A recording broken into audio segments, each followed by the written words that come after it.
అనుదిన నిత్యజీవపు మాటలు. దేవుని నామానికి మహిమ కలుగునుగాక.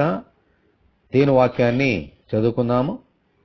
ఆయన శాసనములను గైకొనుచు పూర్ణ హృదయముతో ఆయనను వెతుకువారు ధన్యులు. కీర్తనల గ్రంథము 119వ అధ్యాయము 2వ వచనం.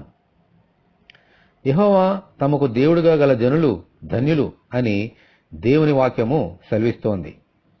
ఈ ధన్యతలో మనము కొనసాగింపబడాలి అనంటే ఆయనను పూర్ణ హృదయముతో ఆయనను వెతకాలి. ఆయనను వెతకాలంటే పూర్ణ హృదయముతో పూర్ణ మనసుతో ఆయనను ప్రేమించాలి. ఆయనను ప్రేమించాలంటే ఆయన శాసనములను ఆజ్ఞలను మనము గైకొని వాటి ప్రకారముగా జీవించాలి. అప్పుడు మన జీవితాలు ధన్యకరముగా ఉంటాయి. ఆయన మహిమ కొరకు మనము జీవించగలుగుతాం. దేవునికి స్తోత్రము. హల్లెలూయా. ప్రభువా, మీ శాసనమును గైకొని మిమ్ములను వెదుగుచూ ధన్యకరమైన జీవితము కొనసాగించినట్లు దయచేయమని మనమందరము ప్రార్థన చేసుకుందాము. ప్రభువా, నీ వాక్యములను నీ ఆజ్ఞలను శాసనమును గైకొని ఎడల వాటిని మా పూర్ణ హృదయంతో వెతికిన ఎడల మేము ధన్యులము అని నీ వాక్యము సెలవిస్తుంది.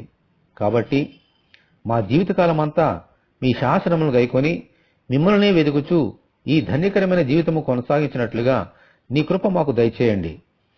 ఈ వాక్యం వింటనని బిడ్డలందరినీ కూడా అలాగూ దీవించమని యేసు అతి పరిశుద్ధమైన నామములో ప్రార్థన చేస్తున్నాము తండ్రి. ఆమేన్. దేవుని ప్రేమ మనకందరికీ తోడేండునుగాక. ఆమేన్. పరిశుద్ధ దేవుని మందిరం.